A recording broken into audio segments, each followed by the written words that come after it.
LDC উত্তোলনের সময় ৬ বছর পেছানোর দাবি ব্যবসায়ী সমাজের। ১৪% রফতানি কমে যাওয়ার শঙ্কা। ধাক্কা লাগবে ঔষধ এবং পোশাক খাতে। পাকিস্তানের সাথে বাণিজ্য বিনিয়োগ বাড়ানোর মাধ্যমে অর্থনীতিকে সমৃদ্ধ করতে চায় এফবিসিসিআই। পদ্মা ব্যাংকে আটকা বীমা কোম্পানি সহ ৪২ প্রতিষ্ঠানের আমানত। বাংলাদেশ ব্যাংকের সহায়তা ছাড়া অর্থ ফেরত দেওয়া অসম্ভব বলছে কর্তৃপক্ষ।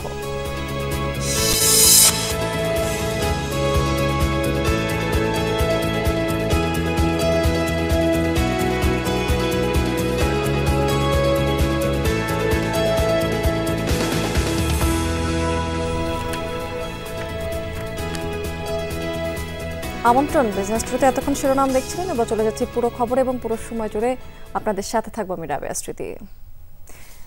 এখন নয়, ৬ বছর পর স্বল্পোন্নত দেশের তালিকা থেকে বের হতে চান ব্যবসায়ীরা। দাবি, এর আগের সিদ্ধান্ত এলে অর্থনীতি বিপদে পড়বে। হাতছাড়া হতে পারে প্রায় ১৪% রফতানি বাজার। ধাক্কা খাবে ঔষধ এবং পোশাক শিল্পে। সকালে ইন্টারন্যাশনাল চেম্বার অফ কমার্স আইসিসির ব্যানারে সংবাদ সম্মেলন করে এসব কথা জানিয়েছেন ১৬ ব্যবসায়ী সংগঠনের নেতারা। বাংলাদেশ স্বল্পোন্নত দেশের তালিকা থেকে বের হবার উদ্যোগ নেয় ২০১৮ সালে। প্রক্রিয়া শেষ হয় ৬ বছরে, কিন্তু কোভিডের কারণে সব দেশকেই ২ বছর বাড়তি সময় দেওয়া হয়। তখন থেকেই শিল্পের সক্ষমতার অভাব আর রপ্তানি বাজারের সুবিধা ধরে রাখার স্বার্থে এই সিদ্ধান্ত পেছানোর দাবি জানিয়ে আসছিলেন ব্যবসায়ী নেতারা। আগের নীতি নির্ধারকরা এই ইস্যুতে অবস্থান স্পষ্ট না করলেও অন্তর্বর্তী সরকার সাফ জানিয়ে দেয় পেছাচ্ছে না এলডিসি গ্র্যাজুয়েশন। ফলে সরকারের নানা মহলে আবারও যোগাযোগ শুরু করেন ব্যবসায়ী নেতারা।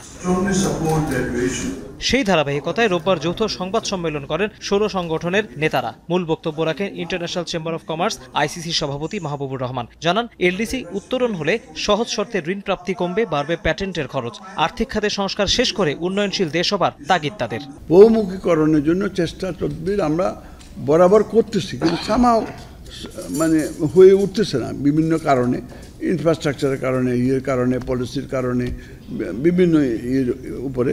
এবং এটাকে যদি ডাইভার্সিফাই না করি, আমাদের এক্সপোর্ট পটেনশিয়াল যদি না বাড়াই, আমাদের এক্সপোর্ট যদি $100 বিলিয়ন যদি না হয় বা $200 বিলিয়ন না হয়, তাহলে আমরা কিন্তু সামনে এগোতে পারবো না।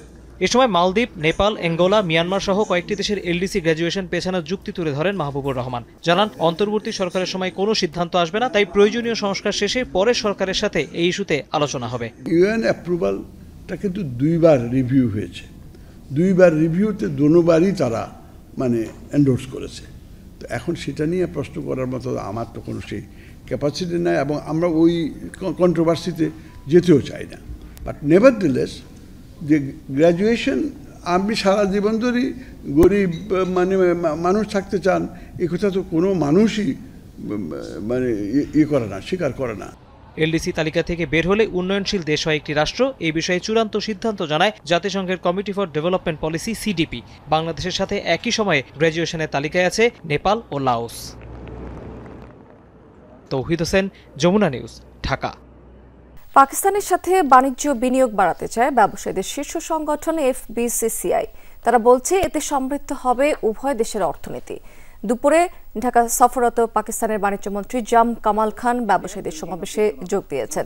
সংগঠনের নেতারা এ সময় বলেছেন যে দ্বিপাক্ষিক সম্পর্ক উন্নত হলে নতুন নতুন খাত উন্মুক্ত করা হবে।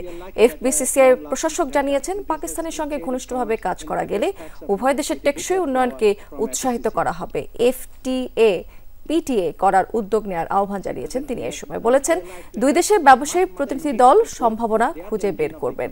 দ্বিপাক্ষিক বাণিজ্য সম্প্রসারণে শুল্ক অশুল্ক বাধা দূর করার আহ্বান জানিয়েছেন তিনি। এ সময় বলেছেন, সরাসরি আকাশপথের যোগাযোগ উন্মুক্ত করতে হবে, ভিসা জটিলতাও দূর করাও জরুরি। এ সময়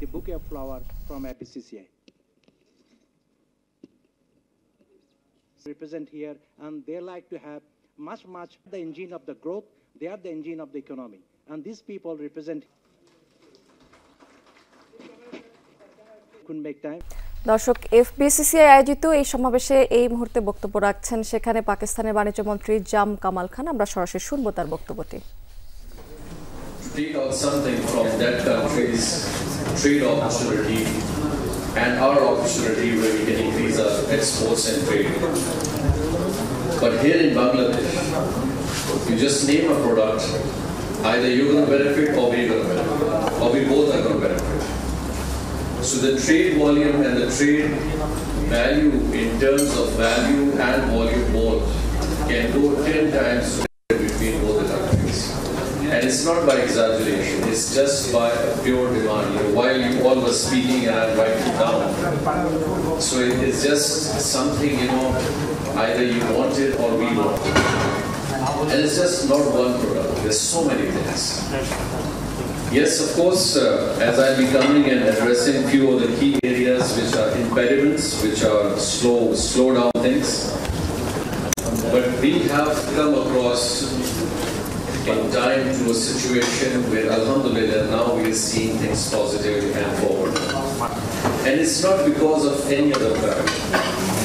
What we are doing is pure for the benefit of our people, for the benefit of our countries, for their progress, for the well-being of the people of Bangladesh and Pakistan. And Padma ব্যাংকে টাকা রেখে বিপাকে বাংলাদেশ জলবায়ু পরিবহন trust, রাষ্ট্রায়ত্ত 2 বীমা company সহ অন্তত 42টি প্রতিষ্ঠান।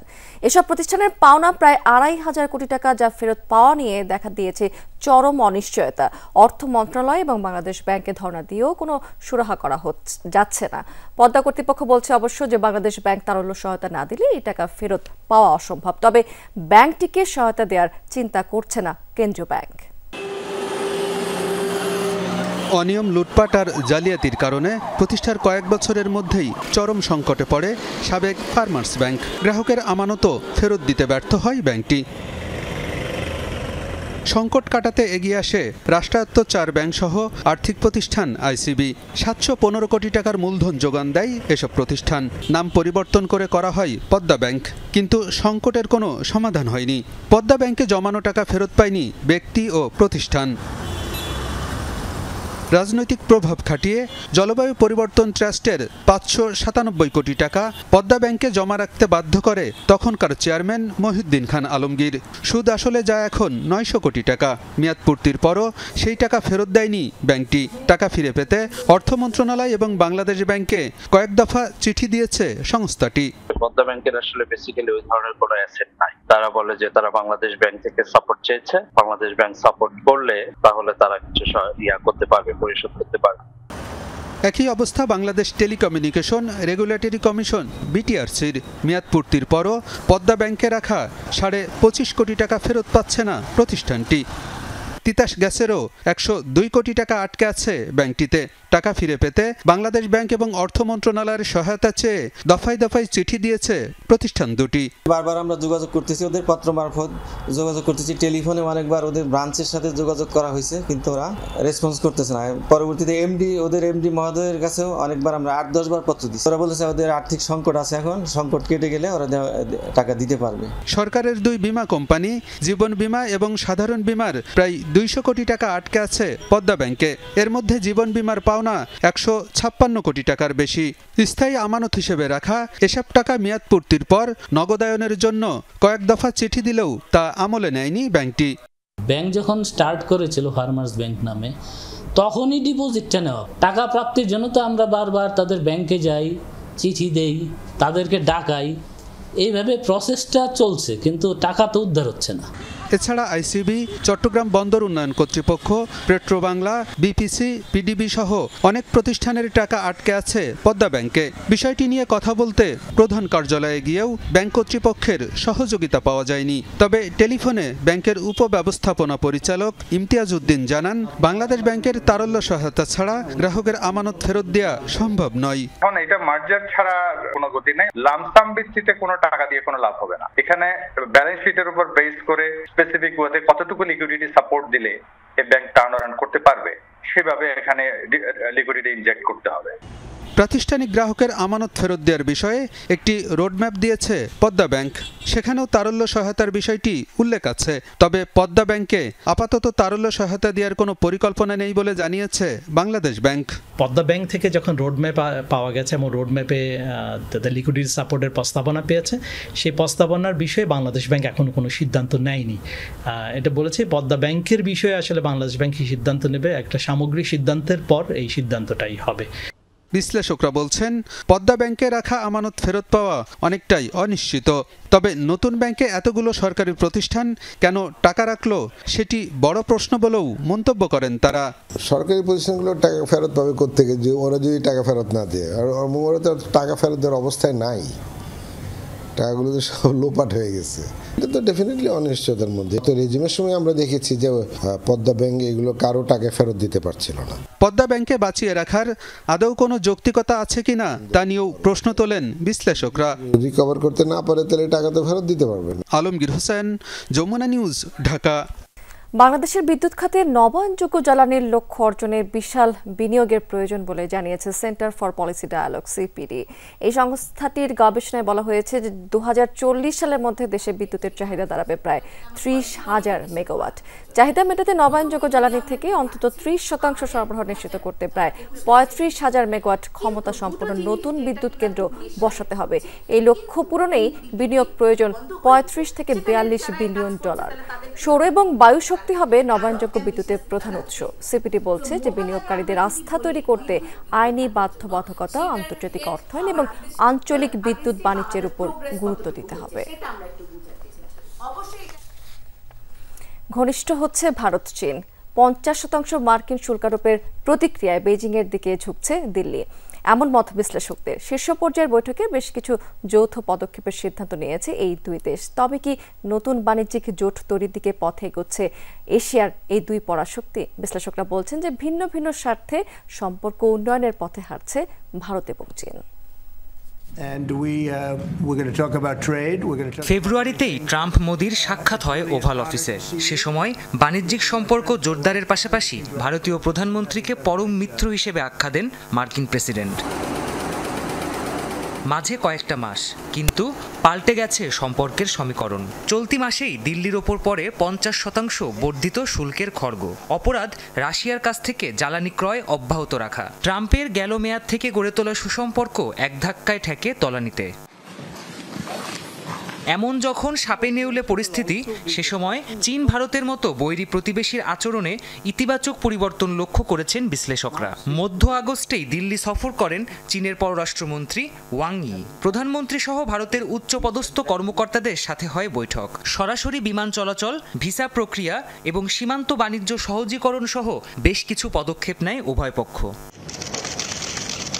তবে কি এশিয়া মহাদেশে তৈরি হতে যাচ্ছে নতুন ইকোনমিক ব্লক? বিশ্লেষকরা বলছেন সীমান্ত সংঘর্ষের মতো বিরোধপূর্ণ সম্পর্ক থাকলেও মার্কিন শুল্কারোপই কাছাকাছি এনেছে এশিয়ার দুই পরাশক্তিকে। ভারতের সাথে কূটনৈতিক সুসম্পর্ক গড়ে তুলতে ব্যর্থ হয়েছে চীন। অপরদিকে মার্কিনদের সাথে ঘনিষ্ঠ সম্পর্ক গড়ে তোলার চড়া মূল্য দিচ্ছে নয়াদিল্লি। চীন ও ভারতের মধ্যে সুসম্পর্ক এশিয়াতে ওয়াশিংটনের প্রভাবমুক্ত একটি বাণিজ্যিক জোট সৃষ্টির সম্ভাবনা তৈরি করেছে। বিশ্লেষকরা বলছেন কৌশলগত কারণেই দিল্লিকে কাছে টানার চেষ্টা করছে বেইজিং। অপরদিকে পরিবর্তিত ভূ রাজনৈতিক প্রেক্ষাপটের কারণেই চীনের সাথে সম্পর্ক জোরদার করছে ভারত। সম্পর্কের উন্নতি ঘটলে ট্রাম্পের অতিরিক্ত শুল্ক আরোপের প্রভাব কিছুটা কমবে ভারতে। তাছাড়া কমতে পারে দুদেশের বাণিজ্য ঘাটতিও। অপরদিকে যুক্তরাষ্ট্রকে টেক্কা দিয়ে ইন্দো প্যাসিফিক অঞ্চলের দেশগুলোর কাছে একটি বিশ্বাসযোগ্য সামরিক ও অর্থনৈতিক পার্টনার হয়ে ওঠার সুযোগ পাবে চীন। যুক্তরাষ্ট্রের পর ভারতের দ্বিতীয় বৃহত্তম বাণিজ্যিক অংশীদার চীন। তবে দুদেশের বাণিজ্যিক ঘাটতি প্রায় $100 বিলিয়ন, যা যুক্তরাষ্ট্রের সাথে বাণিজ্যিক ঘাটতির প্রায় দ্বিগুণ। প্রাণপ্রতিম কুণ্ডু, যমুনা নিউজ। দর্শক, এবার জানিয়ে দেবো আপনাদেরকে আজকের পুঁজিবাজার লেনদেনের লাস্ট আপডেট আছে, কিন্তু সকাল থেকে বেশ ঊর্ধ্বমুখী প্রবণতা আমরা দেখতে পাচ্ছিলাম পুঁজিবাজারে। আজকে দিন শেষে ঢাকা শেয়ার বাজারের প্রধান সূচক যেটি ডিএসসি ব্রড ইন্ডেক্স, সেটি কিন্তু প্রায় 14 পয়েন্টেরও বেশি বেড়ে অবস্থান করছে আজকে দিন শেষে 5389 পয়েন্টে, এবং ডিএসসি 30 সূচক সেটিও কিছুটা বেড়েছে 12 পয়েন্টের মতো এবং 2101 পয়েন্টে আছে। তবে ডিএসএস সূচক যেটি সেটি অবশ্যই কিছুটা কমে 1179 পয়েন্টে অবস্থান করছে। টোটাল ট্রেড হয়েছে 1200 কোটি টাকার মতো আজকে টোটাল ট্রেড করেছে ঢাকা শেয়ার বাজার, এবং ট্রেড হওয়া কোম্পানিগুলোর মধ্যে 190টি প্রতিষ্ঠানের শেয়ারের দামের কিন্তু পতন হয়েছে, 184টি প্রতিষ্ঠানের শেয়ারের দাম বেড়েছে এবং 26টি কোম্পানির শেয়ারের দাম অপরিবর্তিত রয়েছে। টপ 20 থেকে মালিক স্পিনিং এই কোম্পানিকে আজকে প্রথম অবস্থানে দেখতে পাচ্ছি। টোটাল ট্রেড করেছে আজকে দিন শেষে 37 কোটি 78 লাখ টাকার মতো শেয়ার এবং 34 কোটি 27 লাখ টাকা কিছু বেশি লেনদেন নিয়ে বেক্সিমকো ফার্মা দ্বিতীয় অবস্থানে আছে। বাংলাদেশ শিপিং কর্পোরেশন তৃতীয় অবস্থানে আছে প্রায় 31 কোটি টাকার মতো শেয়ার ট্রেড করে। দর্শক, এই ছিল বিজনেস টুডে এখনকার আয়োজনে। এতক্ষণ সঙ্গে থাকার জন্য ধন্যবাদ আপনাদের সবাইকে।